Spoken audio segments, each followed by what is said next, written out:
rappelle encore le dimanche de la miséricorde.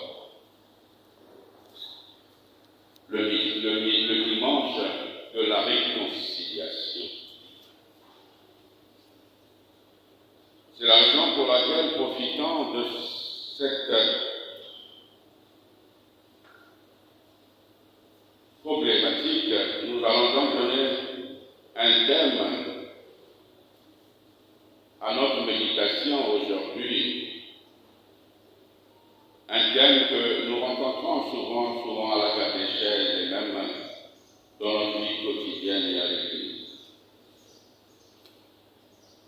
Le thème est le suivant. Le prêtre a-t-il le droit de pardonner les péchés?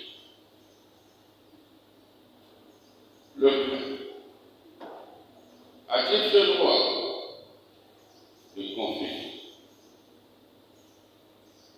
nos fautes? Quels sont ces fondements qui nous donnent à croire qu'il a ce droit? Ou est-ce qu'il y a des éléments qui nous disent qu'il n'a pas ce droit?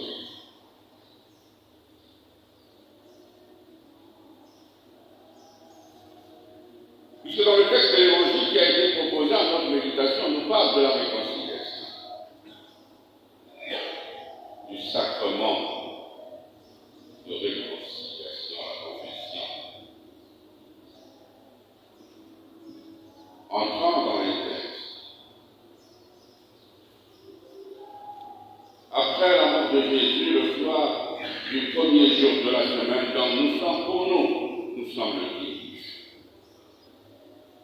Le premier jour de la semaine n'est pas lundi pour nous les chrétiens, c'est le dimanche. Les disciples avaient verrouillé les portes du lieu où ils étaient, car ils avaient peur de Jésus. Nous sommes donc dans une période, à l'époque de la persécution, où les chrétiens ne pouvaient pas prier en public, ils entraient donc de maison en maison, ils priaient dans la clandestinité, ayant peur de l'autorité qui persécutait les chrétiens. Nous sommes donc à cette époque.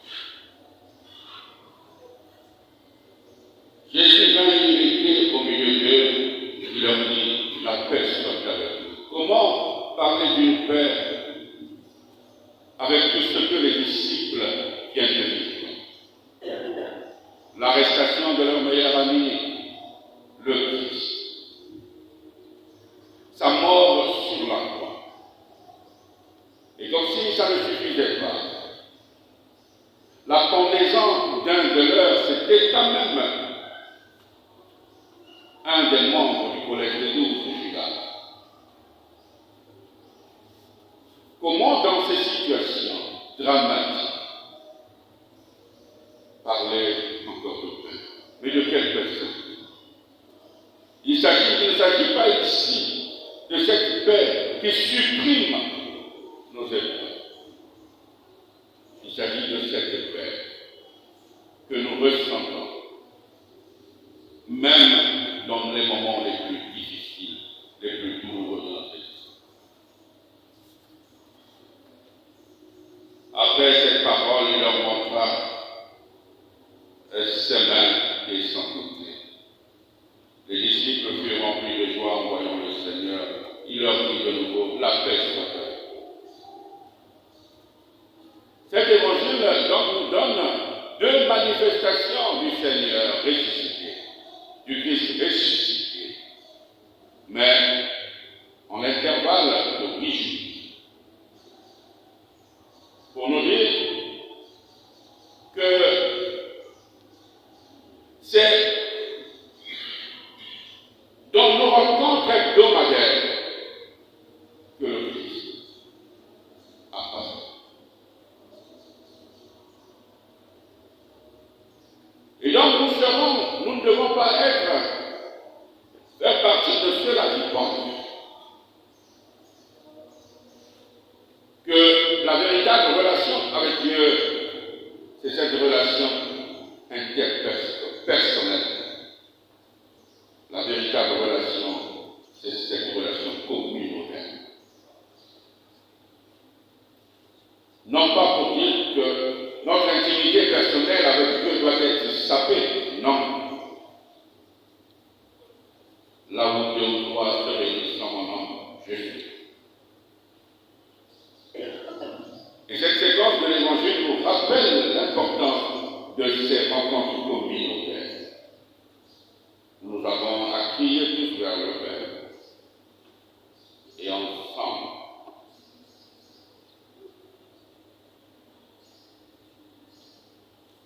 Mais nous n'allons pas nous appuyer sur cette personnalité de Thomas qui ne se fie à son bon sens. Un partisan de la connaissance sensible, il veut toucher, sentir, voir, pourquoi.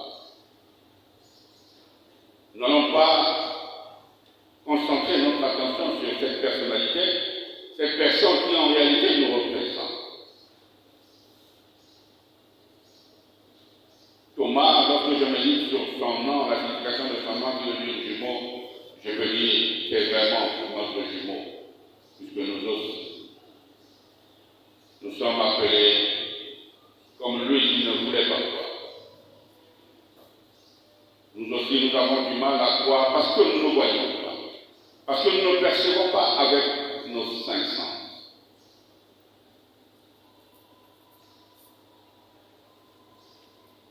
Mais ce qui attire mon attention dans ce texte,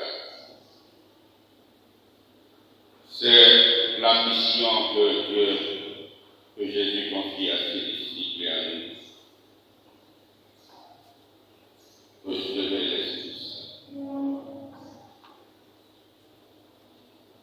Et donc une mission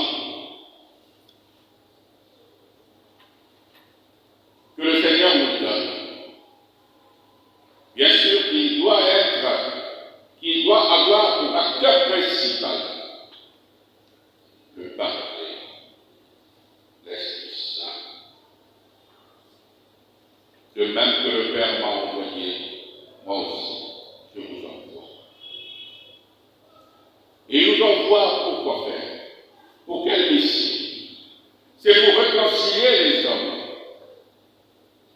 Non seulement avec les hommes, mais aussi et surtout avec Dieu.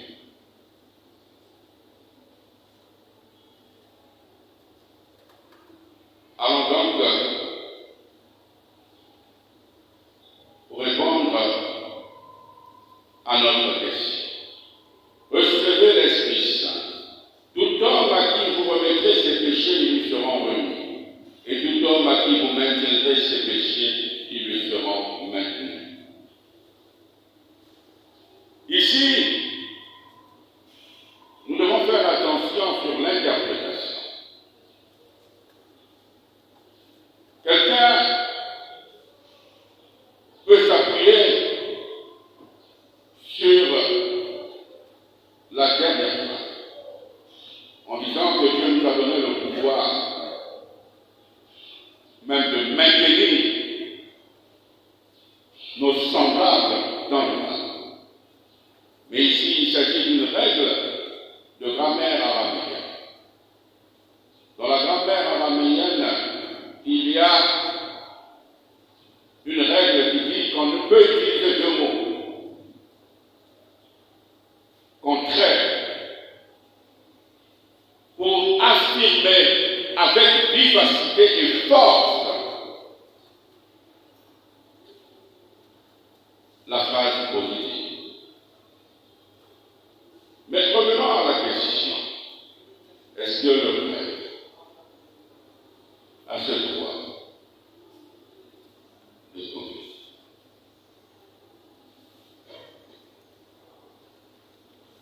Quelqu'un me posait la question de savoir est-ce qu'il y a un fondement crédible qui nous permet de dire que le prêtre a le droit d'être ministre du pape? Je répondais ceci. L'Église a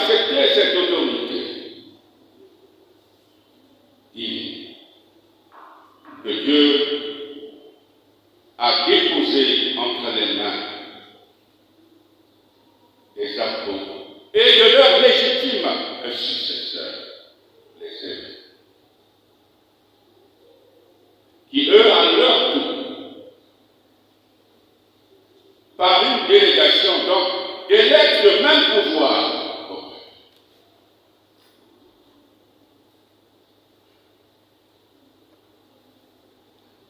Bien sûr, par l'imposition des mains.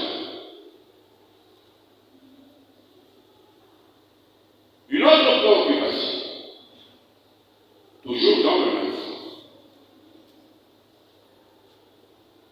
Ah, nous n'avons pas le droit d'aller nous confesser auprès de ces pécheurs comme nous. La réponse est la suivante.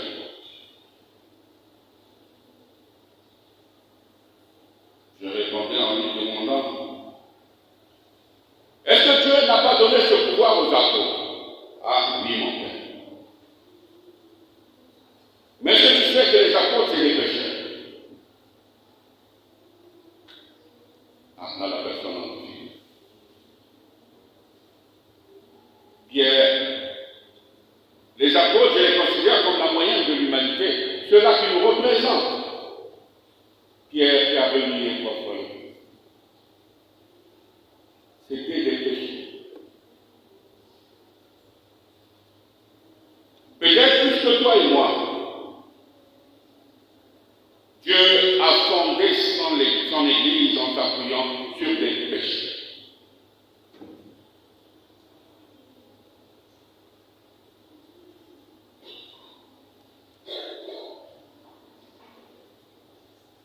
Et d'ailleurs, au début de la célébration eucharistique, tous nous reconnaissons que nous sommes des péchés. Tous. Sans exception. Et d'ailleurs, la première étude de Jean au chapitre 1er verset 8 est claire là-dessus. Si quelqu'un dit qu'il ne péche pas, c'est un menteur.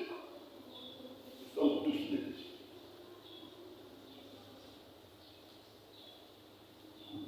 Si tu penses que le prêtre en tant que pécheur n'a pas ce droit, mais les apôtres sont des pécheurs, ils ont ce droit.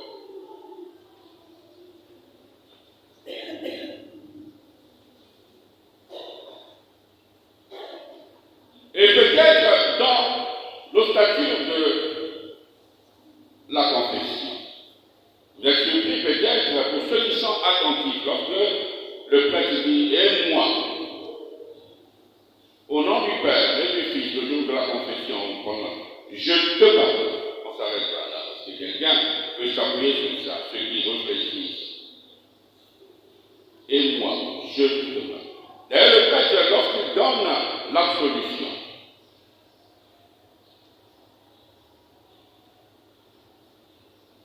il dit, et moi, au nom du Père et du Fils et du Saint-Esprit.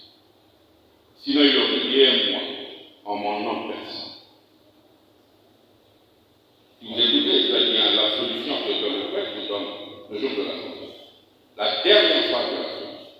Et moi, au nom du Père et du Fils et du Saint-Esprit, je te pardonne. On s'arrête à ça. Je te pardonne. Beaucoup diront, ah, c'est donc lui. S'agissant de la confession, le prêtre accorde le pardon. Il y a une expression technique de l'Église. Le prêtre accorde le pardon. In persona Christi. C'est-à-dire, le prêtre accorde le pardon dans la personne.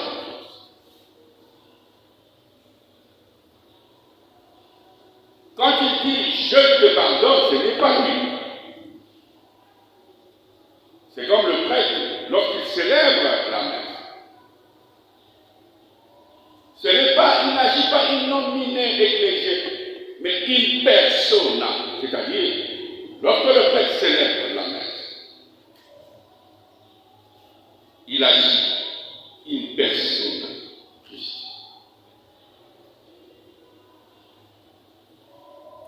Donc à ce moment-là, d'ailleurs même lorsqu'on finit de dire les péchés, lorsque nous sommes devant le prêtre, on dit tous nos péchés. Ah, j'ai fait ceci, j'ai fait cela. Et il y a une phrase que vous ne prononcez jamais. Et ce n'est pas nous. Après avoir récité tous tes péchés, il y a une phrase. On dit ceci. Allez revoir votre cahier de catéchisme. On dit ceci. Je demande pardon à Dieu et à vous, Père. Absolution si vous m'en jugez. Dit. Si c'est le Père qui parle, on allait dire, je demande pardon à vous, mon Père. C'est pas ce qu'il dit. Allez revoir votre Père. C'est parce que nous ne sommes pas attentifs. On est venu au catéchisme, c'est pour le mot d'amour, avaler simplement, et puis vomir le jour de la composition du catéchisme et avoir la moyenne. Mais si vous essayez de prendre votre cours de catéchisme sur la confession, comment se confesser, allez revoir ça. Vous voyez votre cahier de catéchisme. Vous ouvrez comment se confesser. Vous verrez ça. Donc il suffit de dire, il y a même d'autres qui arrivent, qui commencent même pas par le signe de la croix, qui ne disent même pas bénissez-moi mon Père.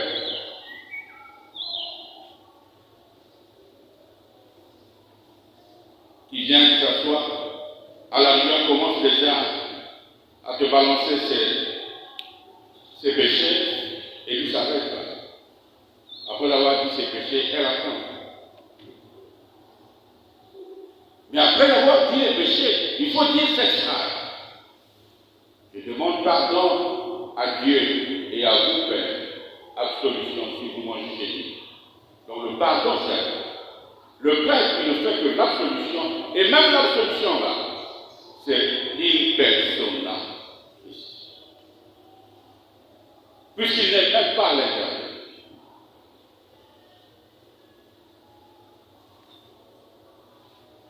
Donc, ici, l'on dit, recevez l'Esprit Saint.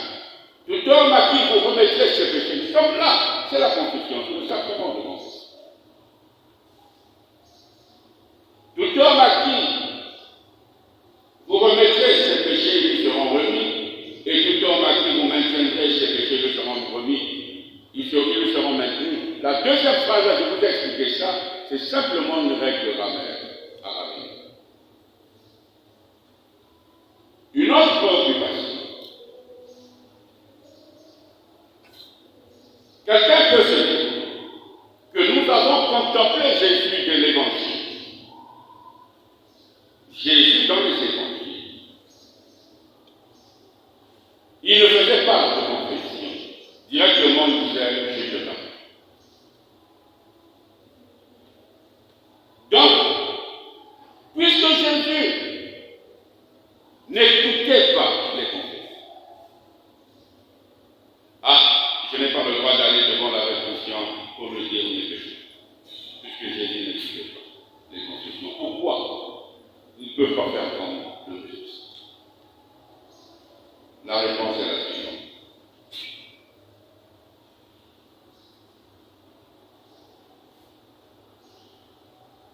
Jésus a le pouvoir de percevoir notre corps interne.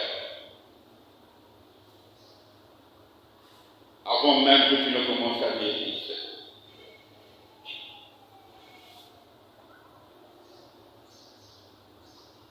Mais le prêtre n'a pas ce pouvoir.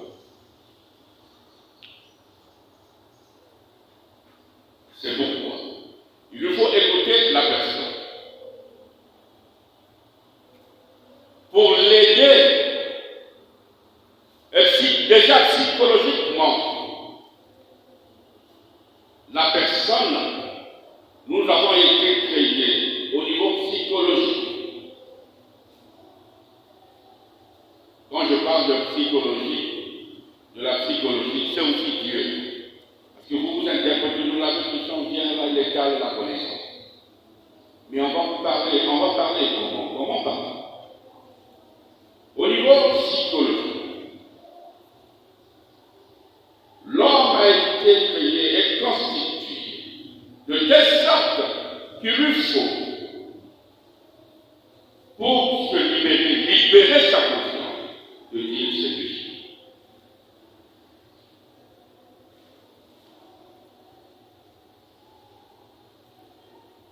Et d'ailleurs, lorsque quelqu'un a une situation qui le tracasse, s'il a quelqu'un à qui partager, il peut tout le.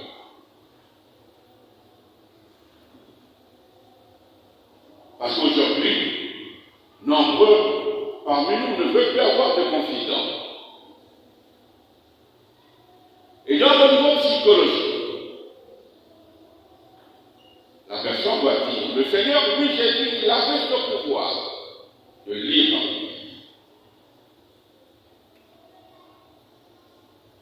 Puisque le problème, c'est de dire,